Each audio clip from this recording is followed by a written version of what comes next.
Aujourd'hui ont lieu les Industry Meeting Days, qui est un événement extrêmement important pour le secteur industriel et un événement de célébration après 2 ans où nous ne nous sommes pas retrouvés. Nous retrouvons une industrie forte, compétitive, qui a retrouvé tous ses emplois et qui les a dépassés de 2019.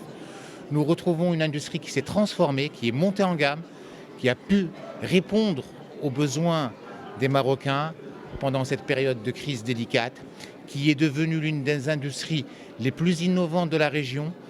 Les compétences marocaines ont fait preuve de capacité d'adaptation et d'innovation pour produire ce qui manquait à notre pays et même ce qui manque à d'autres pays pendant la crise.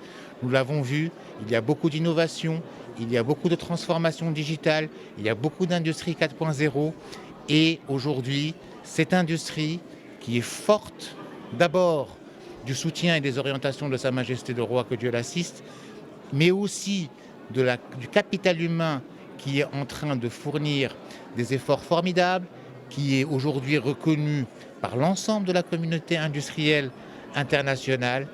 Cette plateforme industrielle est en train de devenir la plateforme la plus compétitive au monde et nous en sommes très fiers. Nous ne parlons pas de délocalisation, nous parlons plutôt d'offres compétitives et de zones et d'offres best value. Nous sommes passés d'une industrie qui était une industrie low cost, basée sur des coûts de personnel compétitifs, à une industrie best cost où il y avait un mélange de productivité et de coûts.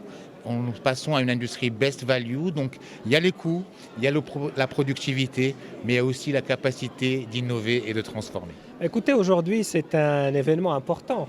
C'est à la fois la célébration de tout ce que le Maroc a pu réaliser en matière d'avancée industrielle, qui, comme vous le savez, fait partie de la doctrine de développement et de l'émergence de notre pays. Notre pays ne saura retrouver le chemin de l'émergence sans transformation structurelle. Qui dit transformation structurelle dit industrialisation. Les enjeux aujourd'hui sont de 3 ordres. D'abord, un enjeu de think small first, parce qu'au-delà des grands groupes industriels, qu'ils soient étrangers ou marocains, nous avons besoin de ces écosystèmes qui peuvent se développer, qui créent de l'emploi.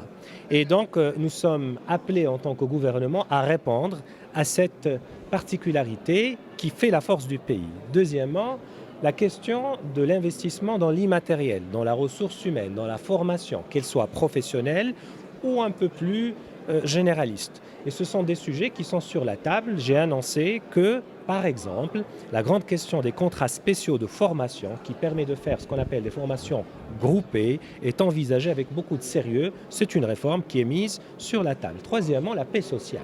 Car, en définitive, ces entreprises industrielles, elles emploient du monde. Et ces gens qui sont employés, c'est des milliers, c'est des centaines de milliers, c'est des dizaines de milliers.